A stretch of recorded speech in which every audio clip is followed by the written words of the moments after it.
আশা করি আপনারা সবাই ভালো আছেন। আলহামদুলিল্লাহ আমি আল্লাহর রহমতে ভালো আছি।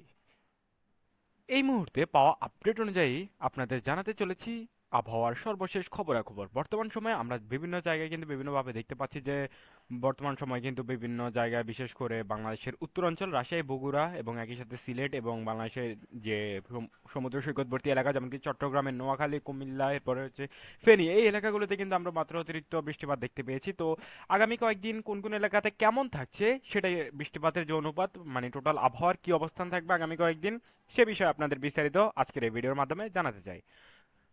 সো আমরা যদি সরাসরি চলে যাওয়ার চেষ্টা করবো এখন বৃষ্টিপাতে, তো এই মুহূর্তে আপনার স্ট্রাকচারের মধ্যে অর্থাৎ আমাদের এখানে যে ম্যাপ মানচিত্র রয়েছে সেখান থেকে কিন্তু আপনারা স্পষ্ট দেখতে পাচ্ছেন বাংলাদেশের অবস্থান এবং বাংলাদেশের উপর মেঘ বৃষ্টির অবস্থানটাও নিশ্চিত এখান থেকে।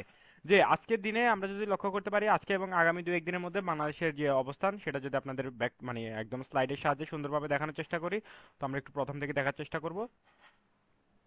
তো আপনারা এখান থেকে দেখতে পাচ্ছেন আগামীকালকে ঠিক দুপুরবেলা কিন্তু সকালের দিকে এমন অবস্থান থাকবে, ধীরে ধীরে যখন দুপুর বাড়তে থাকবে তখন কিন্তু ঠিক এমন অবস্থান হবে এবং সন্ধ্যা 6টার নাগাদ আমরা একটা স্ট্রাকচার এখানে দেখতে পেয়েছি। এবং আগামী পরশু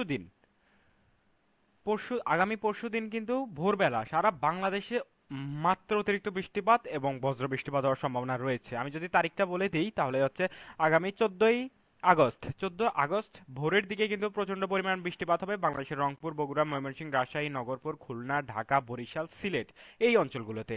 একই সাথে কালকে অর্থাৎ 13 তারিখে আপনারা লক্ষ্য করতে পারবেন যে 13 তারিখে মোটামুটি বাংলাদেশের মধ্যে যদি আমরা দেখানোর চেষ্টা করি তাহলে দেখতে পাবেন যে বাংলাদেশের বিশেষ করে বগুড়া, নাগরপুর, ময়মনসিংহ, সিলেট প্রত্যেকটা এলাকাতে হালকা ঝিরিঝিরি বৃষ্টিপাত হবে।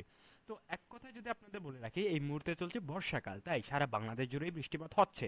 তো বাংলাদেশের মধ্যে বৃষ্টিপাত হলেও বাংলাদেশের বেশ কিছু জেলা যেমন কি রংপুর রয়েছে, বগুড়া রয়েছে, রাজশাহী রয়েছে, সিলেট রয়েছে, ময়মনসিংহ রয়েছে, এই এলাকাগুলোতে মাত্র অতিরিক্ত বৃষ্টিপাত হচ্ছে।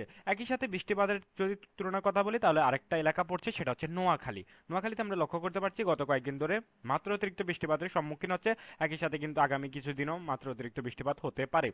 তো উল্লেখযোগ্য দুটি এলাকা হচ্ছে রংপুর, রাজশাহী, একই সাথে হচ্ছে নোয়াখালী, এই তিন এলাকাতে কিন্তু প্রচন্ড পরিমাণ বৃষ্টিপাত হওয়ার সম্ভাবনার কথা জারি করেছে আবহাওয়া অফিস। এই ছিল আমার কাছে সর্বশেষ আপডেট।